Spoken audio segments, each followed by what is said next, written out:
Thank you. Thank you all. Thank you.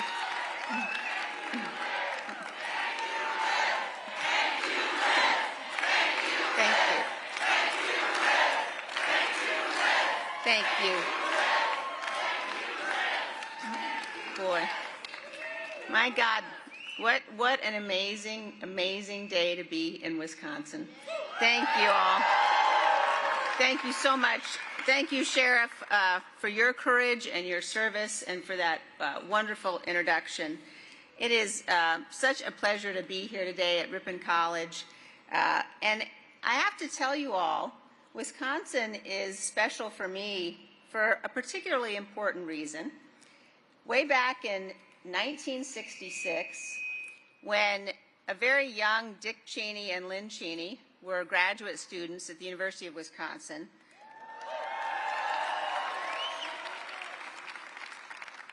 I was born here. And so go Badgers, exactly. So coming back to Wisconsin always feels to me more than a little bit like coming home. I want you to know the last time that I was here campaigning was 20 years ago, in 2004.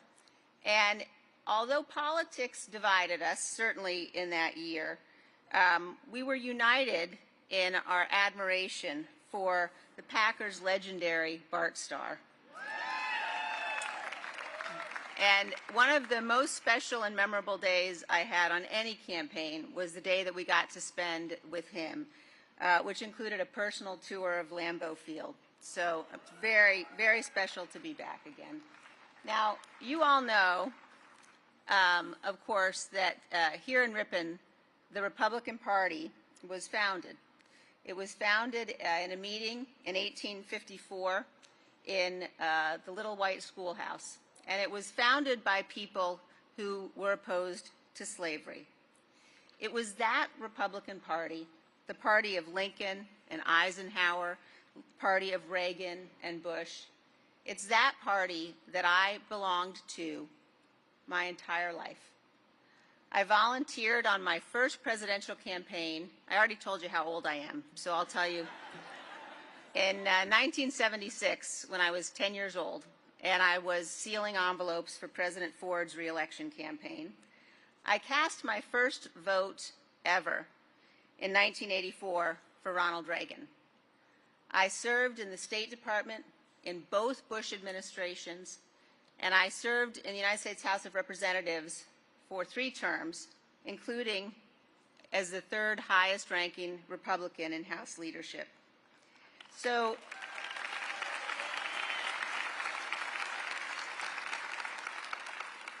in other words, I was a Republican even before Donald Trump started spray tanning.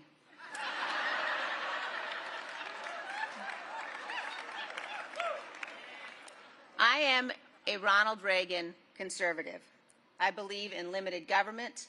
I believe in low taxes. I believe in a strong national defense. And I believe that the private sector is the engine of growth of our economy. I believe that the family and not the government is the most important structure in our society.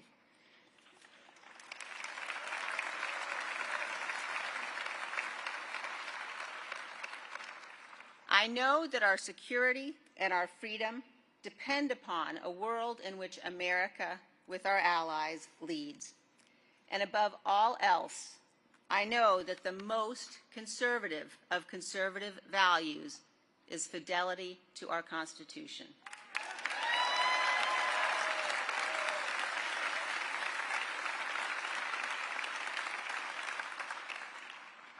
I tell you, I have never voted for a Democrat, but this year I am proudly casting my vote for Vice President Kamala Harris.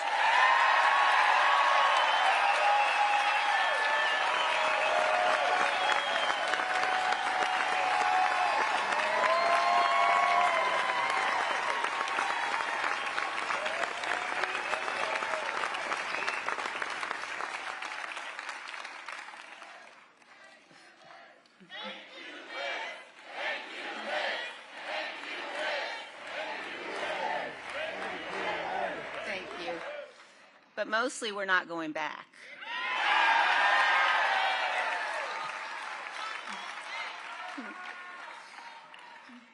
Vice President Harris is standing in the breach at a critical moment in our nation's history. She's working to unite reasonable people from all across the political spectrum.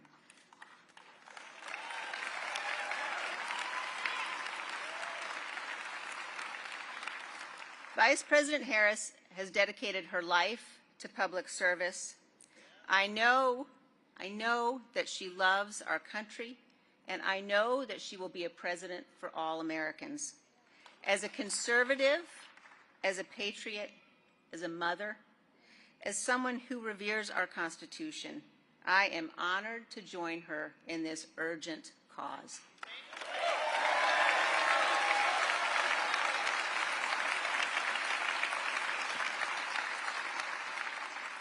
As we meet here today, our republic faces a threat unlike any we have faced before. A former president who attempted to stay in power by unraveling the foundations of our republic, by refusing to accept the lawful results confirmed by dozens of courts of the 2020 election. We cannot turn away from this truth. In this election, putting patriotism ahead of partisanship is not an aspiration. It is our duty.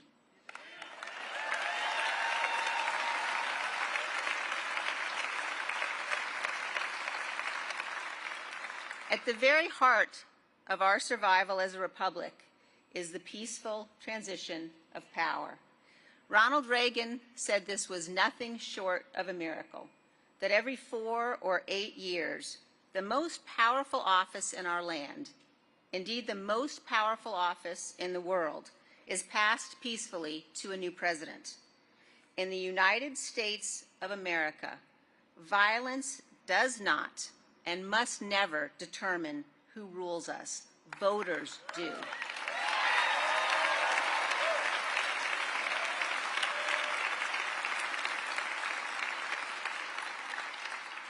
And in this country, under our Constitution, our president has a particular solemn obligation to ensure and guarantee the peaceful transfer of power. Since the beginning of the republic, every president in our history has fulfilled that duty. Every president until Donald Trump. When Donald Trump woke up on the morning of January 6, 2021, his intention, despite having lost the election, was that he would remain president. Rather than accept his loss and concede defeat, he had spent months overseeing a multi-part plan to attempt to seize power and remain in office. He ignored the rulings of the courts. He corruptly pressured state legislatures, including here in Wisconsin, to overturn the results of their elections. He told the Justice Department to lie for him. He conspired to have fake electoral votes cast, and he corruptly pressured his vice president to take illegal and unconstitutional actions. He summoned a mob to Washington, D.C. with his lies, and he sent the armed mob to the United States Capitol in an effort to stop the counting of electoral votes. As the violent mob attacked our Capitol, in Donald Trump's name, as they brutally beat law enforcement officers, as they hunted the Vice President and the Speaker of the House, Donald Trump watched the attack on television for hours,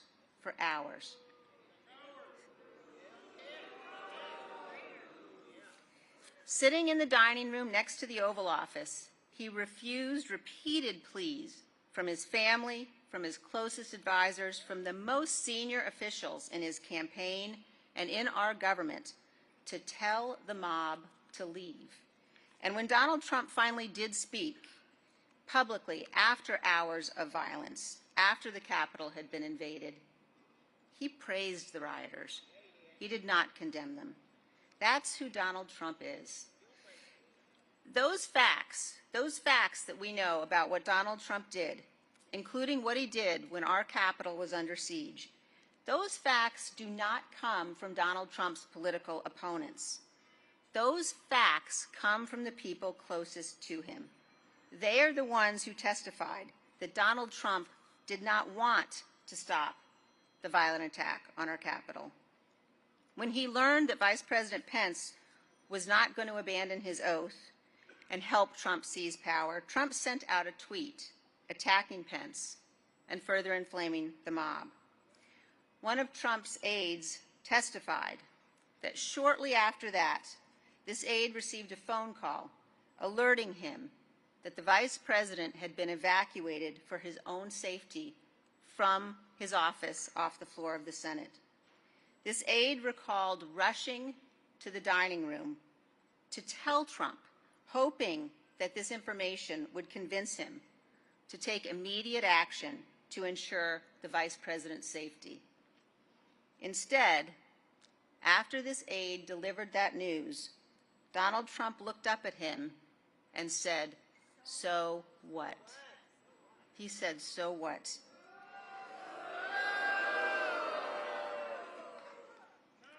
It is Donald Trump's closest aides who also told us this.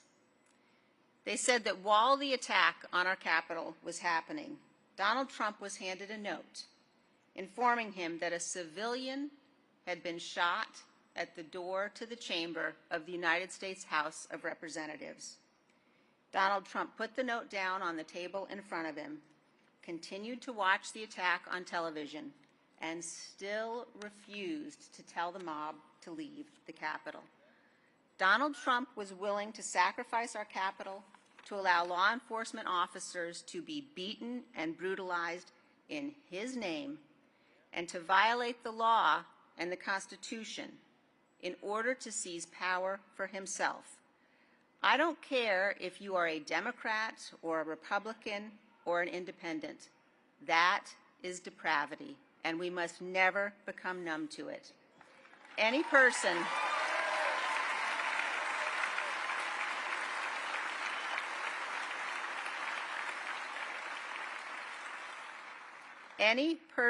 who would do these things can never be trusted with power again. We must defeat Donald Trump on November 5th.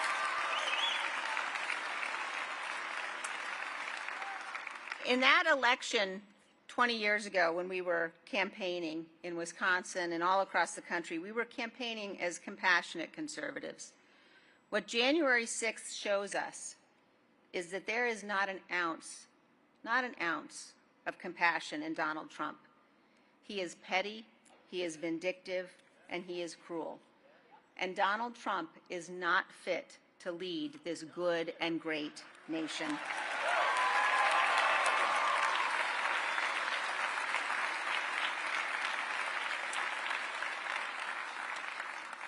Now, sometimes people will say, you know, January 6th wasn't that big a deal.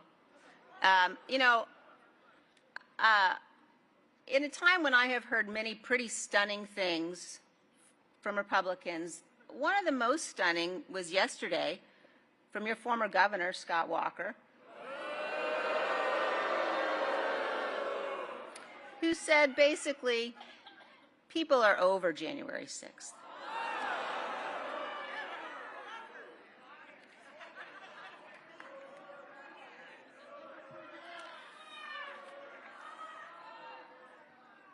When you think about what that means, that an elected official, a former elected official, is so willing to minimize what happened, to say things like I've heard from others, to say, don't worry, our institutions held that day.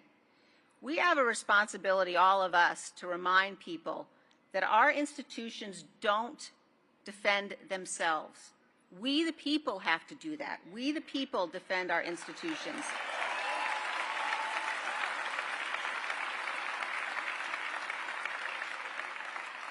And our institutions held on January 6th because there were brave men and women, including elected officials at every level of our government, who did their duty, who stood up for what was right, who resisted Donald Trump's efforts to pressure them to violate their oaths.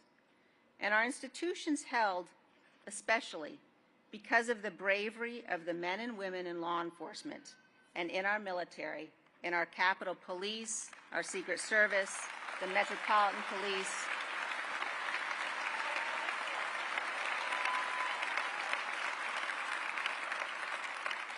They are the ones who defended our Capitol, our democracy, and our lives. Many of them fought a bloody, hours-long battle on the west front of the Capitol. Go watch the video of that battle. It is sickening. They're the ones who held the line and prevented far worse from happening that day. They are the true profiles in courage.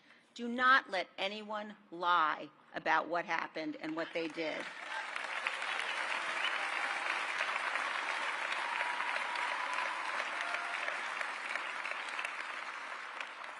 Our institutions also held because of Vice President Mike Pence, who refused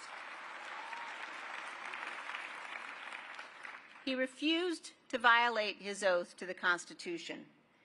And that is why Mike Pence is not Donald Trump's running mate today. Instead, J.D. Vance is on the ticket. Vance has said, that's true. Vance has said repeatedly that he would have done what Donald Trump wanted, that he would have rejected electoral votes. He would have thrown out the votes of the people of Wisconsin because he didn't like the way that you voted. That is tyranny, and that is disqualifying.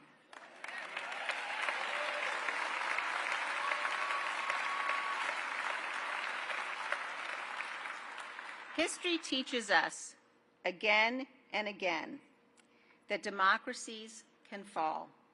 They fall to populists, they fall to strong men who beguile their fellow citizens with conspiracy theories and false emergencies. As my friend, the late Charles Krauthammer, taught us, the lesson of our history is that the task of merely maintaining strong and sturdy the structures of our constitutional order is unending. It is the continuing and ceaseless work of every generation. And that responsibility now falls on all of us in this election. This great country of ours requires leaders of character. We must choose men and women who have what Abraham Lincoln called a sincere heart. Our nation's second president, John Adams, put it this way. On the first night he ever spent in the White House, he wrote a letter to his wife, Abigail. And his letter included a prayer that is so special, President Kennedy had it engraved in the mantelpiece in the state dining room in the White House. And in his letter, he said this, "May none but honest and wise men ever rule under this roof." Now, I'm confident, just a second, I am confident that John Adams meant women too.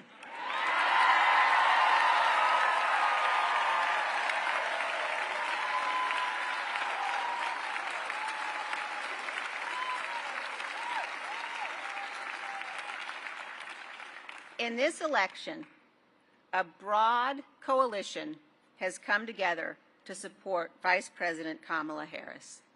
Now, we may disagree on some things, but we are bound together by the one thing that matters to us as Americans more than any other, and that's our duty to our Constitution and our belief in the miracle and the blessing of this incredible nation. We have a shared commitment as Americans to ensuring that future generations live in a nation where power is transferred peacefully, where our leaders are men and women of good faith, and where our public servants set aside partisan battles to do what's right for this country. So today I ask all of you here and everyone listening across this great country to join us. I ask you to meet this moment. I ask you to stand in truth, to reject the depraved cruelty of Donald Trump, And I ask you instead to help us elect Kamala Harris for president.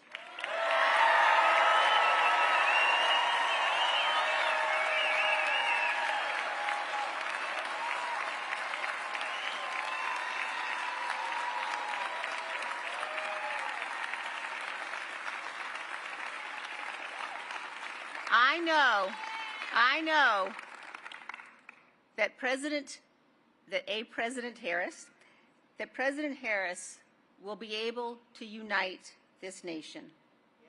I know that she will be a president who will defend the rule of law. And I know that she will be a president who can inspire all of our children, and if I might say so, especially our little girls.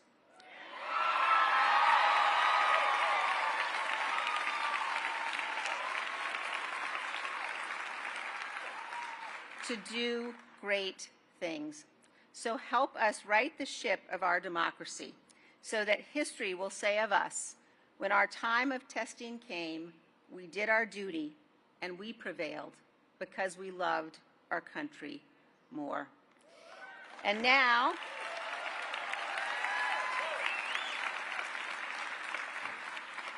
it is my great honor to introduce you to our Vice President and the next President of the United States, Kamala Harris.